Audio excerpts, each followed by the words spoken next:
سڵاو بینەران و بیسەرانی کەناڵی ئاسمانی پەیام، خۆشحاڵم لە ئەڵقەیەکی نوێی بەرنامەی پرت پێتان دەگەمەوە. لەم ئەڵقەی بەرنامەکەماندا باز لە ڕۆژووی شەشەڵان دەکەین.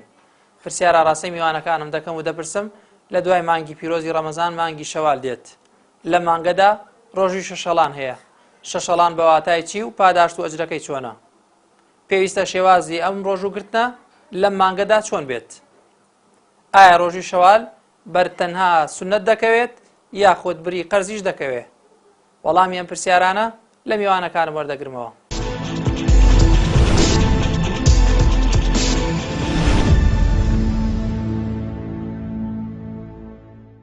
بسم الله الرحمن الرحيم الحمد لله والصلاة والسلام على رسول الله. شەشەڵان ناوێکی کوردیە، خۆی شەش ڕۆژە لە مانگی شەوال بەست لە کوردی ئەوە کراوەتە شەشەڵان. ئەجر و پاداشەکەی لەوە هاتوو. پێغەمبەری خوا صلی الله عليه وسلم لە فەرمودەیەکە ئەفەرمێ من صام رمضان ثم أتبعه ستة من شوال فكأنما صام الدهر كله. هەر کەسێ مانگی ڕەمەزان هەمووی بگرێ ئەو ساڵە، بە دوای شەش ڕۆژ لە مانگی شەوال بە ڕۆژوو بێ وەک ئەو وای هەموو ساڵەکە بە ڕۆژوو بوو بێ. جا عولەما ئەفەرمون ئەمە لە چیوە؟ پێغەمبەر وا ئەفەرمێ صلی الله علیه وسلم ئەفەرمون چاکەیەک بەدەیە، مانگەکە ئەکاتە دە مانگ، شەش ڕۆژەکەش ئەکاتە 60 ڕۆژ، معنایەوە ئەوش دوو مانگەکامە 12 مانگەکە ئەومە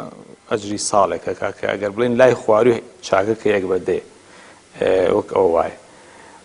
ئەوە لە ڕووی عیبادەت و دەلیلەکەیوە. لە ڕووی وەکو لێ تەعەبودی و لایەنی ڕۆحی و ئیمانیشەوە بۆ ئەوەیە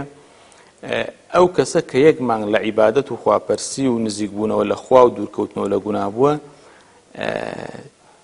یەکسەر نەچێتەوە سەر حاڵەتێکی ئاسایی پێش ڕەمەزان. بەلای کەمەوە لە عیبادەتەکانیان ئەوەتە لە ڕۆژەکە 6 ڕۆژیدا ناو سونەت بێ. ئەگەر واش سونەتە زۆربەی عولەما فەرمون ئەگەر بتوانێت یەکسەر بەسەریەکەوە بە دوای ڕەمەزانە لە ڕۆژی دوای جەژنەوە بیگرێ، بۆی کەواوکو یەکسەر دان نەبڕێت لەو عیبادەتە زۆرانەی کەواوکو لە ڕەمەزانە ئەنجامی داوە. ئەوە یەک. دوو، لە ڕووی سەحیشەوە یعنی ئەو نەفەرە یەکسەر لەوانەیە بچێتە سەر هەندێک حاڵەتی پێشووی خواردنەوانە تووشی نەخۆشی بێ. وەتە بینی زۆر جارە ئەو کەسانە کە ڕعایەتی خۆیان ناکەن زۆربیان لە جەژن و ڕۆژ یەکەم و دووەمی جەژنەوانە نەخۆشەکەون. بۆ چونکە مەعیدەیان بەو شێوە نان نەخواردن و ئیسراحەتکردنی ڕۆژە ڕاهاتووە، ئێستا کە یەکسەر خواردنە خۆن، خواردنی زۆرە خۆن، مەعیدەیان لەگەڵ ئەو حاڵەتە تازە یەکسەری ناکە، وەکو لێ تەکەیوف و مولائەمە ناکە، بۆیە تووشی نەخۆشیە بن. بەڵام ئەو شەش ڕۆژەش وردە وردە لەوە چیتر خواردن وشت بە شەوە ئاخواوی نەبێ یا ئەتوانێت بین بین نەیگیری و بین بین بیگری ئاوا، ئەو کاتە لە ڕووی سەحیشەوە تووشی زەرەر و زیان نابێت.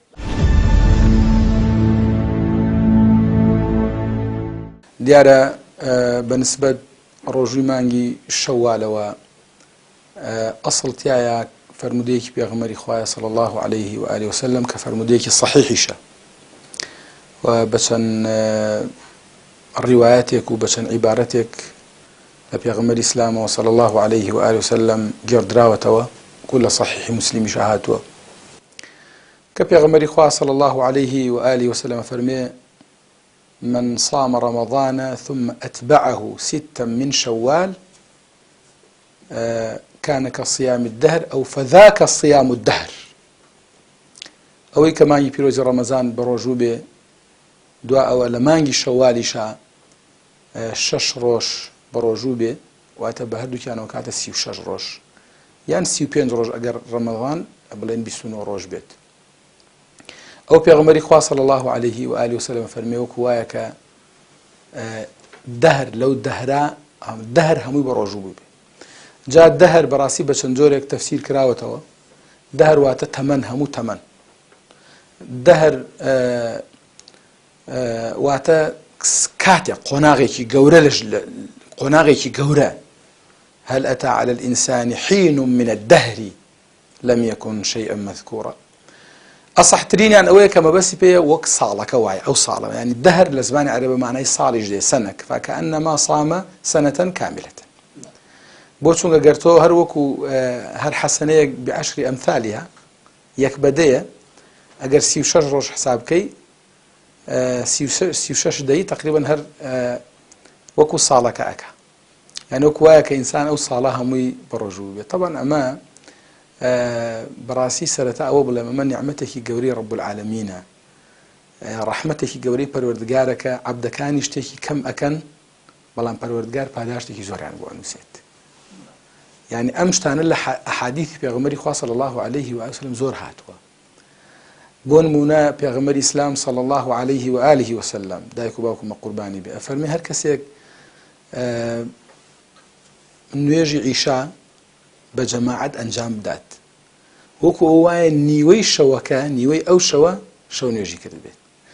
ئەگەر نوێژی بەیانیشی بە جەماعەت ئەنجامدا وەکو وایە هەموو ئەو شەو نوێژی کرد بێت. ئەلەم بابەتانە زۆرە لە ئەحادیثی پێغەمبەری خوا صلی الله عليه و آله وسلم کە وەکو ڕەحمەتێک وایە وەکو تەشجیعێک وایە بۆ عەبدەکان بۆ مسلمانان کە بتوانن عەبدایەتی زیاد کەن، پەرستش زیاد کەن، عەبدایەتی خۆیان بۆ ڕەب العالەمین زیاتر بچەسپێنن، زیاتر ئیظهاری کەن و دەری ببڕن. ڕۆژووی مانگی شەوال و ئەو شەش ڕۆژە تێیدا یەکێکە لەم بابەتانە بە حەقیقەت ڕەحمەتێکی گەورەی پەروەردگارە. بۆیە پێویستە بە حەقیقەت ئینسان بە ئەندازەی توانای خۆی استیغلالی بکات و بتوانێ وەک بەردەوامبوونێکیش، چونکە بە حەقیقەت ئەمە چەندین حیکەمی گەورەی تێدا وەکو بەردەوامبوونێکی لە دوای ڕەمەضان بۆ ئینسان مانگێک بەسەر یەکەوە بەڕۆژوو بووە، دوای ئەوە بتوانێت کە لە یەک مانگی تریشا هیچ نەبێت 6 ڕۆژ بتوانێت بەڕۆژوو بێت.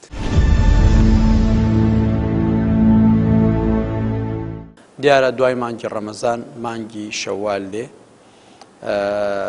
لە فەرمایشتی پێغەمبەر هاتووە صلی الله عليه وسلم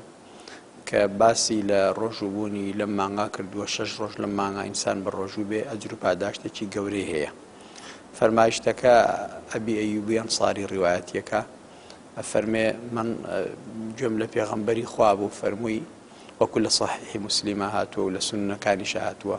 من صام رمضان ثم أتبعه 6 من شوال فذاك صيام الدهر لروايتك وكان كصيام الدهر وكوايا وصال بالروجر كسي مانجي رمضان بالروجو بيو 6 روج بدوايا بيني لدواي مانجي رمضان 6 روج بدوايا بيني لمانجي شوال بالروجو بي وكوايا او صالة او مروفة بالروجو بي اجر پاداشتكي وكوايا او روجة بالروجو بي لاي پروردگار دیارە بۆیە هەر لە دێرینی شەوە لە ناو میلەتی کووردا الحەمدولله بەگوێ ئەم فەرمایشتەی پێغەمبەری خۆیان کردو صلی الله علیه وسلم ئەو 6 ڕۆژە بە ڕۆژوو بوون کە 6 ڕۆژی دوای مانگی ڕەمەزانە ڕاستەوخۆ دوای جەژن دەست پێیەکات. بۆیە فەرمایشتەکەژە فەرمێ وەکو وایە کە صیام الدەهر ئەو ذاکە صیام الدەهر ئەو وەکانە صیام الدەهر وەکو مانگەکە بە ڕۆژ دەهر لێ بە معنای ساڵەکە دێ وەکو وایە ساڵەکە بە ڕۆژوو بوو بێ. باسەکە لەوەیە لە ئاینی پیرۆزی ئیسلامە لای پەروەردگار ئەجر پاداشت حەسەنە خێر یەک بەدەیە لەوە کەمتری نییە بەڵکو ڕوا بۆ 20 و 40 و 100 و 700 و تا یضاعف لمن یشاء. بۆیە ئینسانی ئیمانداریش کە لە مانگی ڕەمەزان بە ڕۆژوو ئەبێ مانگی ڕەمەزان ئەو مانگە زەربی دەبکە ئەکاتە 10 مانگ تۆ بە ڕۆژوو بووی ساڵ 12 مانگە 2 مانگمان ئەبێ ئەمێنێ ئەمەتیا بە ڕۆژوو بین یعنی وەکو وایە هەموو عیبادەتمان کردبێ. رسول الله صلی الله علیه وسلم ئەم 6 ڕۆژەی داناوە ئەم 6 ڕۆژە زەرب 6 ڕۆژ بە ڕۆژوو بووی لە شەوال زەربی دەیکە ئەکاتە 60 2 مانگەکەیە چێتە سەر لەولاوە مانگی ڕەمەزان بە ڕۆژوو بووی بە 10 مانگە لێرەشەوە 6 شەوال بە ڕۆژوو بووی 6 ڕۆژەکە ئەبێ بە 12 مانگەکە وەکو وایە تۆ 12 مانگ ئەو ساڵە ئەو 12 مانگە بە ڕۆژوو بووی. حەدیسەکە ماناکەی وایە یعنی هەر کەسێ لەبەر خاتری خوا مانگی ڕەمەزان بگرێ و 6 ڕۆژیش بە شەوال بە دوایە بێنە فەذاکە صیام الدەهری لای پەروەردگار ئەو ساڵەی بە ڕۆژوەوان بە ڕۆژووبوون بۆ حسێبە و پاداشتی هەیە لای پەروەردگار. خوا بیکا بە قسمەتی هەموو لایەکمان ئینشاءالله.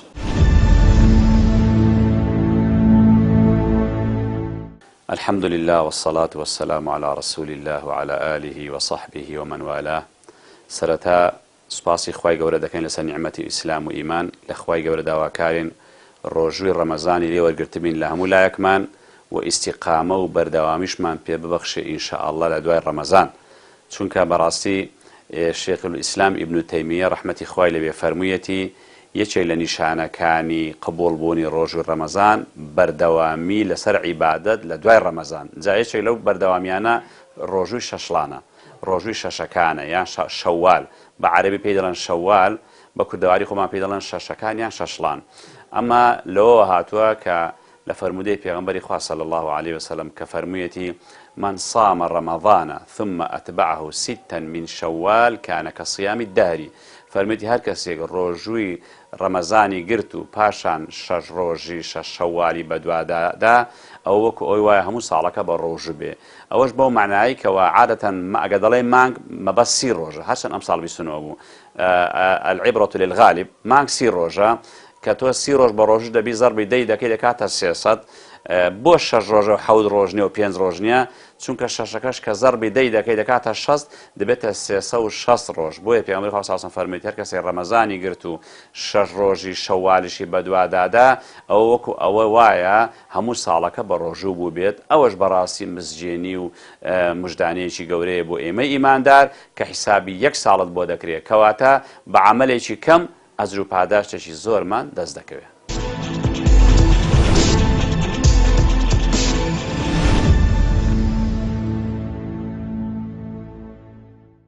طبعا حديثك كأفرمي ثم أتبعه 6 من شوال علماء شرحي فرمودك عن كدو أفرمون ثم بو باش هاتنو بدو هاتني مباشرة يعني واه سنة يكسر بدو رمضان روج يكمي ججن توابو بيجري وششكش بسر يكوبن بلام هندێکی کیان ئەفەرمون دروستە بەسەرێکی شەوە نەبی، دروستە مەسەلەن لە هەر کوێی مانگەکە بیگرێت، لە ئەوەڵی مانگەکەەوە لە ناوەڕاستەوە بەسەریەکەوە بن بەسەریەکەوە نەبن، هەموو شێوەکانی دروستە. ئەلموهیم گرنگ ئەوەی ئەو لە مانگی شەوالە 6 ڕۆژ بە ڕۆژوو بێ، ئیتر دوو شەمان و 5 شەمانەکانی بە ڕۆژوو بێ، 6 ڕۆژ یەکەمی بە ڕۆژوو بێ، لە ناوەڕاستە لە ئەخیرۆ ئارزووی خۆیەتی. بەڵام چاکەکەی وایە چاکترینەکەی وەکو تەجربە و ئەزمونیش ئینسان یەکسەر ئەگەر بتوانێت عوزر و بیانوێکی نەبێ یەکسەر بە دوای ڕەمەزانە بەسەرێکەوە بیانوێگرێ. یعنی لەوانەیە بە زۆربەی خەڵک لەو کاتانە بیگرن، ئەتوانێت بڵێ ئەو کاتەش وەکو ڕەمەزان وایە بەدەستە جەمعیە گیرێ و ئینسان یەکسەر سارد نەبۆتەوە، لەو گەرم و گوڕەی ڕەمەزان پێیەتی سارد نەبۆتەوە و لەگەڵ خواردنوشتا زۆر ڕانەهاتوانی وەکو بڵێ وەکو مانگەکانی تری لێ هاتوێ. بەڵام ئەسڵی حکمەکەی بڵێن هەردوو شێوەکەی دروستە، بەسەریەکەوە دروستە، بەسەریەکەوە نەبوونیشی دروستە، لە هەر بەشێکی مانگەشا بێ هەر دروست. ئەوە ئەتوانێت مادەم ئەوش هەر سونەتە. لێرە قسەیەکی عولەما هەیە، عولەما دوو ڕایان هەیە، ئایا تۆ ئەتوانی عیبادەتی دوونیەتی لێ بێنیانە؟ هەندێک لە عولەماڵێن بەڵێ، ئەمانە کاڵێن بەڵێ معنای کاتە دووشەمە و پێنجشەمە و شەشەڵانەکەشی بۆ ئەبێ. ئەوانەی کەڵێن نابێ عیبادەتی یەک نیەتی لێ دێ ئەڵێن نابێ، ئەڵێ هەر یەکیانە بۆ دروستە، بەڵام هەر ڕۆژێکی باشە و خستێتە ڕۆژێکی چاکەوە. ئەوە بیانی لەسەر ئەوە مەبنیە. بەڵام فەزلی خوا زۆرە، ئینسان دایمە بە دەرگای ڕەحمی خوا دانەخا لە خۆی و لە خەڵکیش. سەحابەیەکی پێغەمبەر صلی الله علیه و سلم جارە دوعایە کرد، وتی خۆی ڕەحم بە من و محەممەد بکەیت و ڕەحم بە کەسی تر نەکەی لەگەڵمانە. پێغەمبەر خوا فەرمی لەقەد ضەیەقتە واسعا، ئەو شتە خوا فراوانی کرد و تۆ تەسکە کردو، ئاخر چۆن وایە بێ؟ ئینسان ڕەحمی خوا زۆرە، بەڵام بەڵگە و دەلیلی شەرعیش چی بگەینە ئینسانە بێ لەگەڵ ئەوە بێ، نابێ بە حەز و مەیل و ئارەزووی خۆی شتەکان تەفسیر و مەعنا و ڕافە بکە.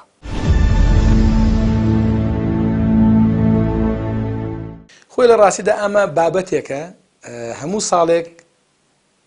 خەڵک جۆرێک لە تێکەڵاوی و ئیختیلات و وەهم و گومانی بۆ دروست ئەبێت لەم مۆزوعە. خەڵک وازانێ بۆ نمونە وا حاڵی بۆ وا تێگەیشتووە کە جارە یەکەم ئەبێ لە یەکەم ڕۆژی جەژن کە حرامە تۆ بە ڕۆژوو بی کە تەواو بوو، ینی یەکەم ڕۆژی شەوال، ئیتر ئەگەر تۆ دووەم ڕۆژی شەوال بە هەر جۆرە لە جۆرەکان بە ڕۆژوو نەبیت ئەوە کەواتە کە ئەنەما ئەم دەرگایە لە تۆ ناکرێتەوە، ینی کە ئەنەما کلیلەکەی دووەم ڕۆژی شەوالە کە لە دووەم ڕۆژی شەوالە نەتکردەوە ئیتر ئەم دەرگایە قفڵ بۆ ناکرێتەوە، شتی وان نییە. ئەمە یەک.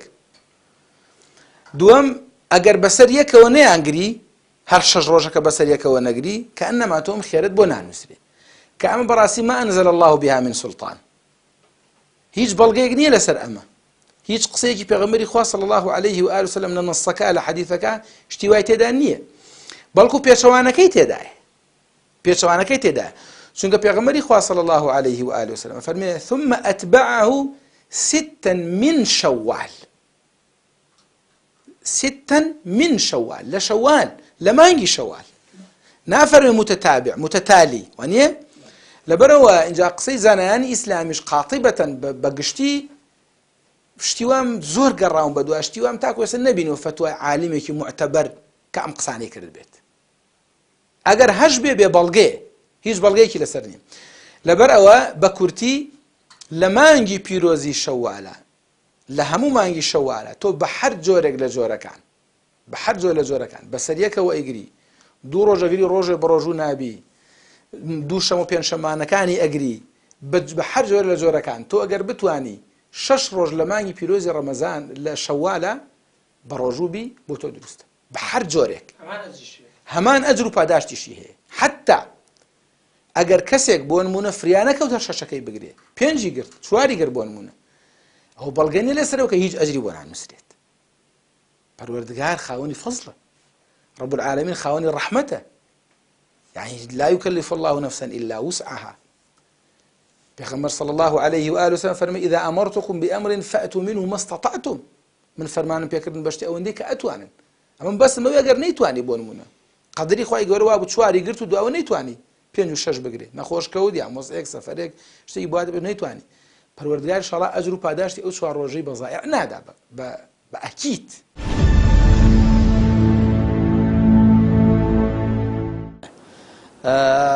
قسەی زۆربەی زانایان جمهوری عولەما لەسەر ئەوەیە کە دروستە لە هەموو لە تا کۆتایی شەوال ئینسان تایە بە ڕۆژوو بێبەری ئەکەوی ئیشکالێکی نییە ئەگەر چی باش وایە وەکو شافعیەکانی وا فەرمونون باش وایە ئەولا باشتر چاکتر ئەوەیە ڕاستەوخۆ دوای جەژن یعنی ڕەمەزان بە ڕۆژوو بووی ڕۆژی جەژنەکەی جەژنی ڕەمەزان دوای ئەوە دووەم ڕۆژ بە ڕۆژووبی 6 ڕۆژ بە دوایەکە ئەمە چاکتر و باشتر و ئەولاترە سنەتە باشتر وایە وا بکەی بەڵام مادەم فەرمایشتە کە فەرمێ مینە شەوال من بۆ تەبعیزە یعنی ئەگەر لە مانگی شەوالا بێ و جمهوری عولەماش ڕەیان لەسەری ئەوەیە زۆربەی زانانی ڕێیان لەسەری ئەوەیە ئەفەرمون وەلەو متەفەڕقە ئەگەر پارچە پارچەش بێ یعنی لەم هەفتا دوو ڕۆژی بە ڕۆژوو بێ لە هەفتەکەی دوورە گرنگ ئەوەیە لە مانگی شەوالە مرۆڤ بتوانێت 6 ڕۆژ بە ڕۆژوو بێ بەری ئەکەوێ و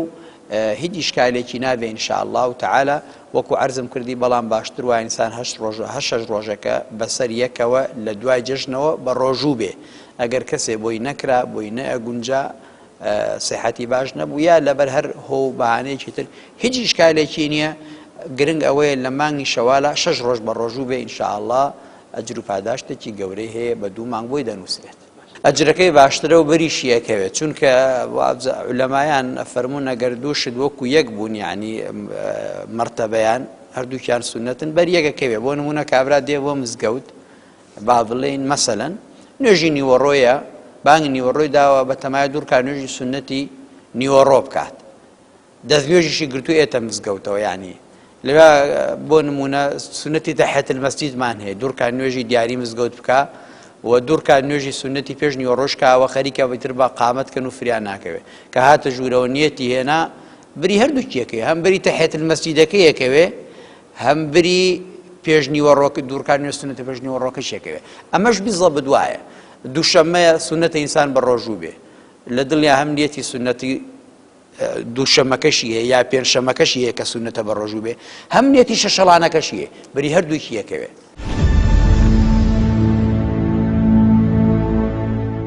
هەموو لایەکان دروستە و هیچ ئیشکالێکی دانیە گرنگ ئەوەیە لەو مانگەدا 6 ڕۆژان بگری بە نیەتی سونەتی شەوال یان شەشەکان هەمووی دروستە بەڵام هەندێک بەلایەنەوە وایە بەسەریەکەوە بێ باشترە چونکە دەفەرمێت ثم أتبعه 6 من شەوال ئەویش تەنها لەبەر ئەوەی کەوە ئەو کەسە مەعیدەی ورژی لەسەر هینی ڕەمەزان دەقی گرتووە وەکو دەڵە ورژی نەکراوەتەوە هێشتا لەوانەیە گرتنەکەی ئاسانتر بێت و دڵنیا بێت کەوا بە زووی ئەو سونەتە لە خزمەتیدا دەبێت ئەیناوە ئیلا 6 ڕۆژی بەسەرێکەوە بگرێ هەر دروستە یان لەو مانگەدا 6 ڕۆژان بگرێت جا ئەگەر دووشەمە و پێنجشەمان بێ ئەوە ئیسابەی سونەتەکەش دەکات ئەوە باشتری ئیشەڵا دوو خێری بۆ دەنووسێ جاران داگوت وڵا ئەگەر لە یەکەم ڕۆژەوە پێنەبی هیچی دروست نییە ئەمە دوورە لە ڕاستیەوە ئەسڵ و ئەساسی نییە گرنگ ئەوەیە تۆ لەو مانگەدا 6 ڕۆژ بە ڕۆژووبی بەسەرێکەوە بێ یان بە متەفەڕیقە بێ هەمووی دروستە یان پێنجشەمە و دووشەمە بێ باشترە لەبەرەوەی ئیسابەی سونەتەکە دەکات ئیتر ڕای پەسەند ئەوەیەکەوە بەسەرێکەوە بێت بۆ ئەوەی کەوە بتوانێت بە ئاسانی بیگرێت و چاکترینیشان ئەوەی لە دووشەمە و پێنجشەمەکاندا بێ گرنگ ئەوەیە لەو مانگەدا 6 ڕۆژ بە ڕۆژوو بێ.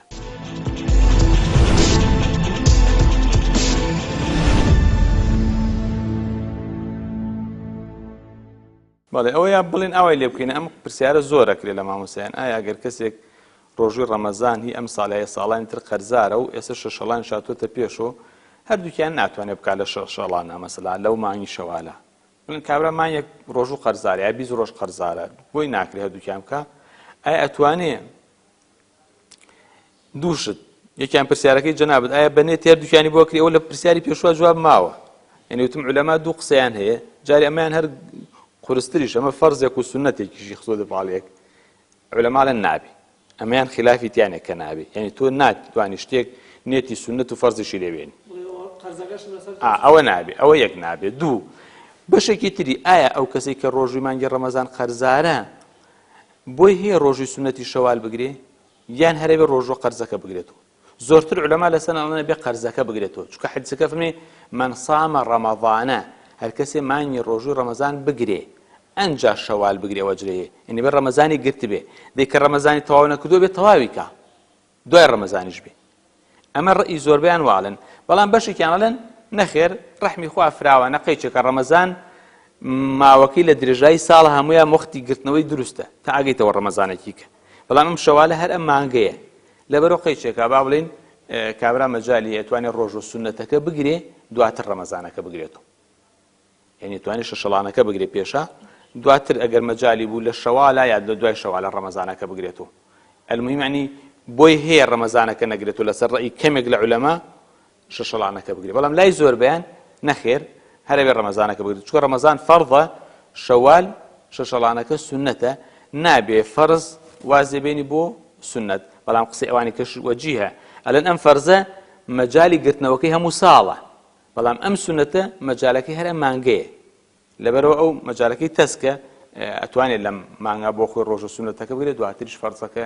قەزا ئەکاتەوە قەیچێک ئەوەی کە کەم قەرزارە چاکتر وایە ڕەمەزانەکە بگرێتەوە و شەوالەکەشی لە دەست ناچێت فعلەن ئەویان باشە بەڵام زۆرتر خەڵک نێتیان وان نییە نێتیان وایە لەم مانگار شەوالەکە بگرن ڕەمەزانەکە دواخەن بۆ دوا چونکە لە حەدیثی عایشەش هاتووە ڕەزا و ڕەحمەتی خوای لێ بێ فەرمێ من ڕۆژووی مانگی ڕەمەزان قەرزار ئەبووم بۆم نەئەگیراوە لەبەر خزمەتی پێغەمبەر و ئەوانە مەشغوڵ بوومە پێغەمبەرەوە لە شەعبان ئام گوت یعنی مانگی پێش ڕەمەزان لە شەعبان ئام گرتەوە یعنی ئەگونجێ ئەوە ئاوەها بێ بەڵام فعلەن ئەگەر بتوانێت هەردووکیان بکە هەر ئەوە باشە لە خلافەکە خۆی دەرکە دووسێ ڕۆژەکەی ڕەمەزان پێشا بگرێ و مانگەکە هەر مەجالە مێنێ با شەوالەکەش بگری ئەویان ئەولاتر و چاکتر و ئەفزەلتر.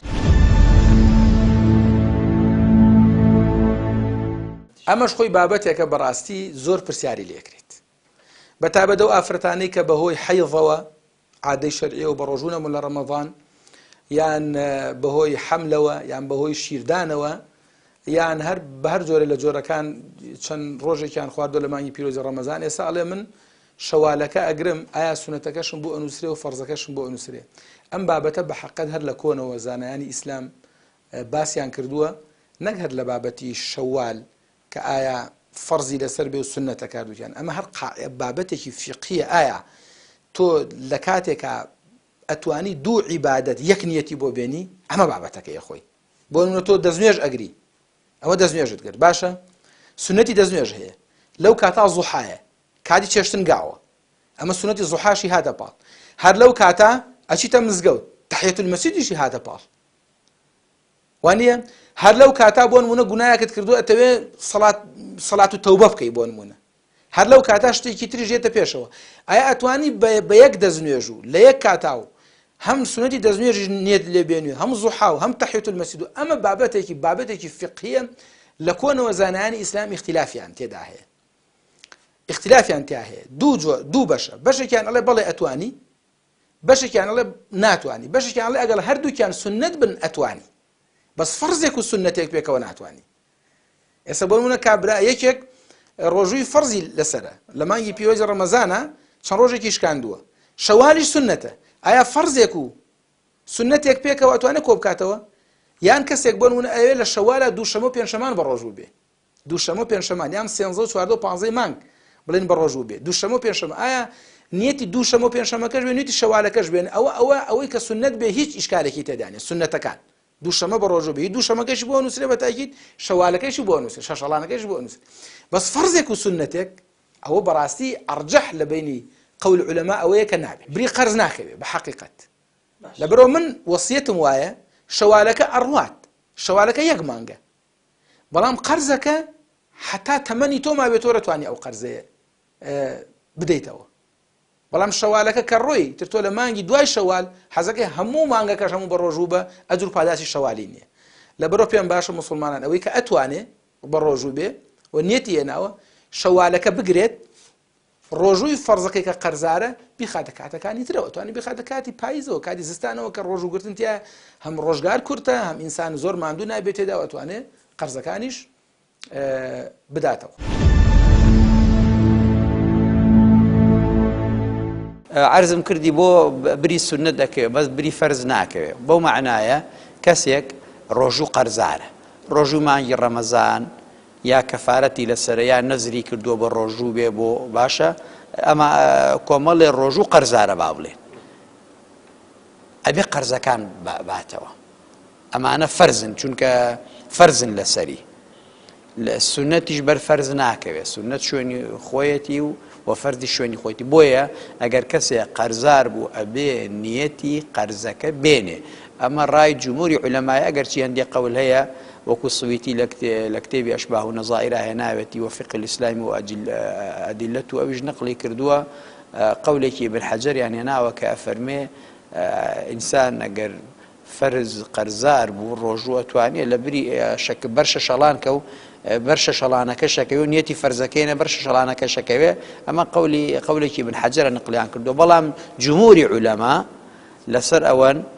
ڕایان لەسەر ئەوەیە کە نەخێر ئەبێ نیەتی فەرزەکە بێنە، بری فەرزەکەیەکەوێ، بری سنەتەکە ناکەوێت ئەگەر قەرزار بوو. باشتر وایە ئێمە ئەوەی کە بەقوترە و زۆربەی عولەمایان ڕێیان لەسەر و جمهوری عولەما و زۆربەی زانایان ڕێیان لەسەر و کۆدەنگێکیان لەسەر هەیە، پەیڕەوی لەوە بکەین کە ئەگەر کەسێک قەرزار بوو نیەتی قەرزەکەی لێبێنێ و خوش دەوڵەمەنە با قەرزار نەبێ و نیەتی واجبەکەی لێبێنە کە قەرزارە واجبە لەسەری تەعویزی بکاتەوە، قەرەبووی بکاتەوە، بیگرێتەوە، نیەتی ئەوەی لێبێنە و ئەگەر سنەتەکەی بۆ نەکرا ئیشکالێکی نابێ. بەو شێوەی هیوادارم ئینشاءڵڵا هەموو لایەکمان بتوانین ئەوەی کە بۆمان بکرێ بۆمان بگونجێ لە مانگی شەوالا 6 ڕۆژ بە ڕۆژوو بووین بۆ ئەوی لەگەڵ مانگە ڕەمەزانەکەمانە هەمووی زەربی دەکرێتەوە کاتە 12 مانگ وەکو وایە 12 مانگ بە ڕۆژوو بووین. ڕۆژی ڕۆژێکی لای خوا 70 ساڵیسان لە دۆزەخ دوور خاتەوە و یا خەندەقێک بەقەد بەرزایی ئاسمان و زەوی لە نێوان ئەو ئاگرا دروستکە، ئەجرێکی گەورەیە خوای گەورە بە قسمەتی هەموو لایەکمان بکات ئینشاءڵڵا. ئەوەش بۆ خۆی پرسیاری گەرێک لە هاوڵاتیانە کە دەپرسن ئایا ئێمە بە نیەتی قەرزیش بێنی لەگەڵ سنەتەکە یاننا، یان هەر سنەتەکە بگرین یان هەر قەرزەکە بژێرنەوە. ئەو پرسیارە زۆر بڵاو و زۆر جار بە جۆراوجۆر وەڵام دەدرێتەوە. ئەمەش قیل و قالی لەسرە. هەندێک بەلایەنەوە وایە کەوا سنەت داخل دەبێتە ناو واجبەوە، لەبەر ئەوە دەتوانی قەرزەکە بگری و خێری سنەتەکەش بۆ دەنووسێت. ئەمە قسەیەکە. هەندێک کەس دەفەرمون نا هەر شەش ڕۆژەکە سنەتەکان جارێ بگرە چونکە دوایی قەرزەکان بژێڕەوە. ئەمە 6 ڕۆژە و کەمە و دیاری کراوە و کاتەکەیشی دیاری کراوە. ئەم 6 ڕۆژە تەنها لە مانگەدا ئەتوانی بیانگری. بەڵام قەرز یان قەزا بە قەولی قەدیم یان قەڵا دەتوانی ئەو قەرزە هەر کاتێک بێ ئەو قەرزە بدەیەوە. هەرچەند قەرزیش دەست پێشخەری لەسەر بکەی باشە، بەڵام دەتوانی هەر کاتێک بێت. قەرزی ڕەمەزانێ گرنگەوە نەگاتەوە ڕەمەزانێش کە بۆ ئەوەی کەوا جارێشکە فیدیەی نەکەوێتە سەرکە. لەبەر ئەوە دەتوانێت لە زستاندا قەرزەکان بژێڕێەوە کە ڕۆژ کورتە و دنیا ساردا. ڕای پەسەند ئەوەیە کەوا هەر یەکەیان بەجیا تێکەڵی نەکەی، ڕۆژوو شەشەکان بەجیا وەکو سنەت ئەو سنەتانە بگری پاشان قەرزەکان بدەیەوە. ئەگەر کەسێک کەم قەرزار بوو چەند ڕۆژێک قەرزار بوو دەتوانێت هەر لە ئەم مانگەدا قەرزەکەش باتەوە و